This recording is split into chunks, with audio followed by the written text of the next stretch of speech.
আবারও পান্ডুয়ার জগন্নাথপুর গ্রামের একটি বাড়ি থেকে উদ্ধার হলো পঞ্চায়েতের প্রচুর পরিমাণে বালতি। উপপ্রধানের স্বামী বিনোদ মণ্ডল ওই বাড়িতে বালতি মজুত করে রেখেছিল বলে অভিযোগ। বিজেপি কর্মীরা খবর পেয়ে ওই বাড়িতে যায়, প্রচুর পরিমাণে বালতি উদ্ধার হয়। বজ্র সংগ্রহের জন্য বাড়ি বাড়ি এই বালতি বিনামূল্যে দেওয়ার কথা থাকলেও 30 টাকা করে নেওয়া হয়েছিল বলে অভিযোগ গ্রামবাসীদের। ঘটনাস্থলে পান্ডুয়া থানার পুলিশ ও কেন্দ্রীয় বাহিনী উপস্থিত হয়। ট্যাক্স কাটতে হবে, তারপর বালতি দেবো, না হলে তার আগে বালতি দেওয়া যাবে না। 30 টাকা করে না হলে বালতি দেওয়া যাবে না। ওই তো বালারাই বলেছে। কত টাকা করে নিয়েছিল? 30 টাকা করে। আচ্ছা, আর ট্যাক্স কাটতে পয়সা নিয়েছে। হ্যাঁ, মানে কিসের জন্য নিয়েছিল 30 টাকাটা? কিসের জন্য নিয়েছিল সেটা জানি না, কিন্তু ওরা বলেছে সরকারের থেকে বলছে 30 টাকা দিতে হবে, তারপরে বালতি দেবো। আমরা বলছি যদি 30 টাকা না দিতে পারি তাহলে কি বালতি দেবে না? বলছে না। আমরা ওই জন্য আনতে যাই। আচ্ছা, আমরা দিয়ে বলেছিলাম সরকারের জিনিস তো এমনি ফ্রি দেওয়া যাবে, কিন্তু বলছে এটা ফ্রি হবে না, 30 টাকা করে লাগবে। দিয়ে 30 টাকা আপনার তো সবসময় পয়সা থাকে না, ওই জন্য আমরা আর আনতে যাইনি বালতি। মানুষের হাতে পয়সা তো থাকে না। আপনার নামটা কি দিদি? লক্ষ্মী তুলসী। লোক যখন দিয়েছিল কি করেছিল? ওরা তখন বলছে 30 টাকা করে দিতে হবে, 30 টাকা করে সব দিয়েছে, বাদ বাকি পয়সা নিয়েছে, নিয়ে আর এগুলোকে লুকিয়ে রেখেছে। এখন তো পাচ্ছি প্রমাণ, আমরাও পাইনি বালতি। আর যারা দেয় না তারা দেয় না, পয়সা দিতে পারিনি বলে আমাদেরকে দেয়নি। আপনারা বালতির জন্য পয়সা দিয়েছিলেন?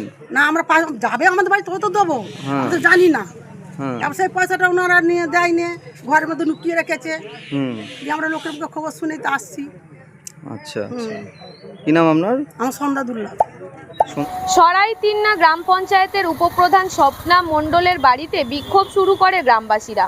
বিজেপির অভিযোগ, সরকারি বালতি তৃণমূলের পরিচালিত পঞ্চায়েতে ইচ্ছামতো ব্যবহার করেছে, টাকা দিয়ে বিক্রি করেছে। যাদের দেওয়ার কথা ছিল তারা পায়নি, আবার বাড়িতে জড়ো করেও রেখেছে।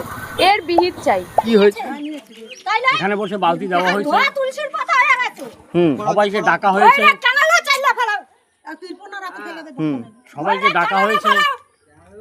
কেউ কেউ বালতি নিতে এসে কেউ আসেনি। এবার অনেককে দেওয়া হয়েছে, অনেকে নিতে আসেনি, তাদেরকে আবার এগুলো দেওয়া হবে। যার জন্য সেই বালতিটাকে এখানে স্টকে রাখা হয়েছে, এরপরে সবাইকে দেওয়া হবে, পাড়ায় পাড়ায় গিয়ে দেওয়া হবে। এই পর্যন্ত হয়ে রয়েছে, এই আমি জানি, কেন আমি তো সদস্য না। 20 দিনের কাজের পয়সা আমি সদস্য না। কিন্তু আপনার সামনেই তো অভিযোগ করলো যে 20 টাকা করে 30 টাকা করে নেওয়া হয়েছে বালতি দেওয়ার জন্য। সেটা আমি জানি না, সেটা সদস্য। আচ্ছা, আচ্ছা, আচ্ছা। আরে না, টাকা নেওয়া হয়নি, তোমরা কেন এই কথা বলছো? হ্যাঁ, আপনি ছিলেন এই বালতির বিলির সময়? বালতি বিলির সময় আমি ছিলাম। আচ্ছা, তাহলে এই বালতিগুলো এনার বাড়িতে কিভাবে এলো? এখানে বসে দেওয়া হয়েছে, এই দুর্গা মন্দিরে বসে দেওয়া হয়েছে।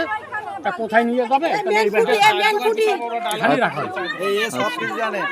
কিন্তু আপনার বিরুদ্ধেই তো অভিযোগ করছে, আপনার সামনেই তো অভিযোগ করছে।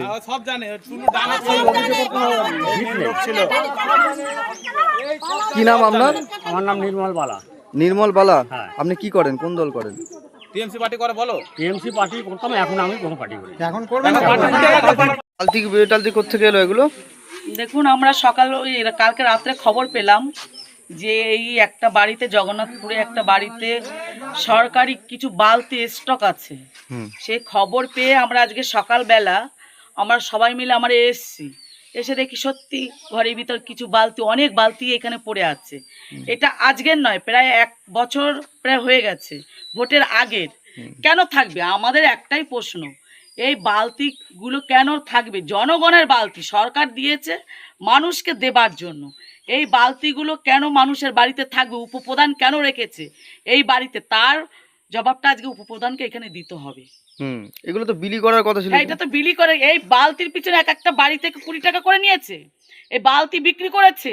এই মায়েরাই বলেছে যে আমাদের কাছ থেকে 20 টাকা করে নিয়েছে। দেখুন, জিজ্ঞাসা করুন, এই বালতি কেন বিক্রি করবে? এটা তো সরকারি জিনিস, এটা তো মানুষকে দিয়েছে সরকার।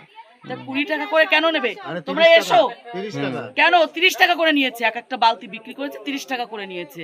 এইটা কি সরকার বলেছিল যে এক একটা বালতি আপনারা দেবেন আর 30 টাকা করে নেবেন? এই চিটিংবাজি সরকার, এটা করেই শেষ হয়েছে। এই যে তৃণমূলের যেই দুর্নীতি, চুরি, এই আর মানুষ কতদিন নেবে? কতদিন নেবে? আপনারা তো দেখছেন প্রত্যেকটা জায়গায় কিভাবে তৃণমূলের চোরদের ধরা হচ্ছে। তারপর আপনারা ধরলেন কিভাবে এটাকে? আমরা একটু গোপন সূত্রে খবর পেলাম যে কারোর বাড়িতে একটা বালতি স্টক আছে, সেই সূত্রেই আমরা আজকে সকালবেলা আমার যারা আছে আমার কর্মীরা তাদের নিয়ে আমরা হাজির হয়েছি এই বাড়িতে। এখন কি করবেন তাহলে বালতিগুলো? এখন কি করব, এখন দেখি আমার কর্মীরা আছে, আমার ভাইয়েরা আছে, আমার দিদিরা আছে, দিদিরা যেটা সিদ্ধান্ত নেবে আমরা সেই সিদ্ধান্তই যাব। আপনার নামটা? আমার নাম দুলালী মণ্ডল। দুলালী মণ্ডল। অর্থাৎ বুঝতে পারছেন, সব মিলিয়ে সরকার পরিবর্তন হওয়ার পরেই দেখা যাচ্ছে তৃণমূলের একের পর এক নেতাদের বাড়ি থেকে কিন্তু সরকারি বালতি উদ্ধার হচ্ছে এবং বিভিন্ন জায়গা থেকে কিন্তু তৃণমূলের নেতাদের দুর্নীতিও উঠে আসছে। এবার পান্ডুয়ার জগন্নাথপুর গ্রামের একটি বাড়ি থেকে উদ্ধার হলো সরকারি বালতি। এ বিষয়ে আপনারা কি বলবেন অবশ্যই কমেন্ট করবেন কমেন্ট বক্সে। এ ধরনের খবর পেতে নজর রাখবেন ডিএনএন বাংলায়। ডিএনএন বাংলা, সবার মনে সবার ফোনে।